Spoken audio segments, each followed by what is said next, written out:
একটি ই-কমার্স ব্যবসা ছোট থেকে বড় করতে হলে আপনার কিন্তু সিস্টেম মেইনটেইন করে ধাপে, ধাপে বড় করতে হবে। একবারেই কিন্তু আপনি অনেক বড় করতে পারবেন না। কিন্তু ই-কমার্স বিজনেসের যে গ্রোথ রেট এটা কিন্তু অনেক বেশি। দেখা যাবে যে ২-৩ মাসের ব্যবধানে আপনি যেখান থেকে শুরু করেছিলেন তার থেকে অনেক ধাপ এগিয়ে যাবেন। এটার জন্য আপনার কিছু, কিছু পদ্ধতি অবলম্বন করতে হবে। স্বাভাবিকভাবে আপনি ৳২০,০০০ প্রোডাক্ট অর্ডার দিলেন এবং সেটা সেল করা শুরু করলেন। দেখা যাবে যে ৳২০,০০০ অর্ডার আপনার ডেলিভারিতে চলে গেছে। সেই টাকাটা কিন্তু আপনি এখনো ডেলিভারি ম্যানদের কাছ থেকে বা ডেলিভারি কোম্পানির কাছ থেকে পাননি। আবার কিন্তু আপনার ৳২০,০০০ প্রোডাক্ট অর্ডার দিতে হবে এবং ওইটা সেল করতে হবে। দেখা যাবে ওইটা সেল করতে, করতে আবার ওই প্রোডাক্টটা চলে আসছে। ওই প্রোডাক্টের টাকাটা চলে আসছে এবং পরবর্তীতে আপনি এই যে ২০,০০০ কে ৪০,০০০ করলেন, এই যে মূলধনটা, এই মূলধনটা কিন্তু ডে বাই ডে আপনার বাড়াতে হবে। এই মূলধনটা কিভাবে বাড়াবেন? ওই যে ৳২০,০০০ প্রোডাক্ট সেল করে যে প্রফিটটা হলো, এটা কিন্তু আপনি অন্য কোনো কাজে লাগাতে পারবেন না। এটা কিন্তু আপনার অ্যাডভার্টাইজমেন্ট এবং আপনার প্রোডাক্ট সোর্সিং এর ক্ষেত্রেই ব্যবহৃত হবে।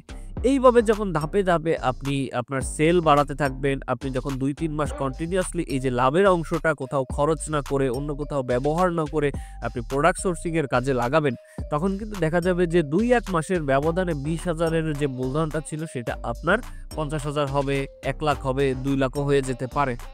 সো এই যে ধাপে, ধাপে যে আপনার বিজনেসটা বড় করার যে একটা গতি, এটা কিন্তু আপনার ধরে রাখতে হবে কন্টিনিউয়াসলি সেল বৃদ্ধি করার ক্ষেত্রে এবং কন্টিনিউয়াসলি সেল বাড়ানোর ক্ষেত্রে এবং পর্যাপ্ত প্রোডাক্ট আপনার সোর্সিং এ রাখার ক্ষেত্রে। এই যে জিনিসটা আছে, এটা দেখা যাবে যে ৳২০,০০০ প্রোডাক্ট চলে গেলে আপনার কিন্তু আরো ৳১০,০০০ প্রোডাক্ট স্টকে রাখা লাগবে।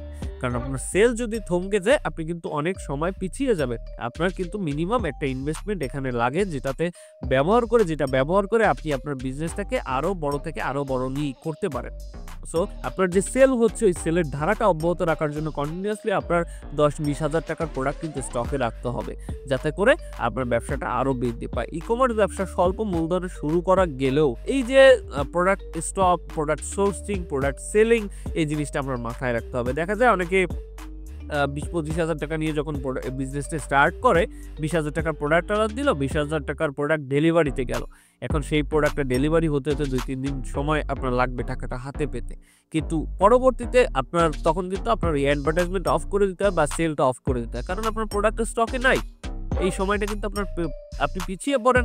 দেখা যায় যে ওই সময়টা আপনার অ্যাডভার্টাইজমেন্টটা ক্ষতিগ্রস্ত হয় এবং পরবর্তীতে আপনার ওই সেলের ধারাটা আনতে আরো বেশি সময় ব্যয় হয়।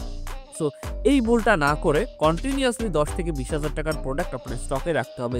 ধীরে, ধীরে যখন আপনার বিজনেসটা বড় হবে তখন দেখবেন আপনার স্টকটাও বাড়ছে। কিন্তু এই স্টকের যে অ্যামাউন্টটা এটা কিন্তু আপনার প্রফিটের অংশ থেকেই এখানে থাকবে।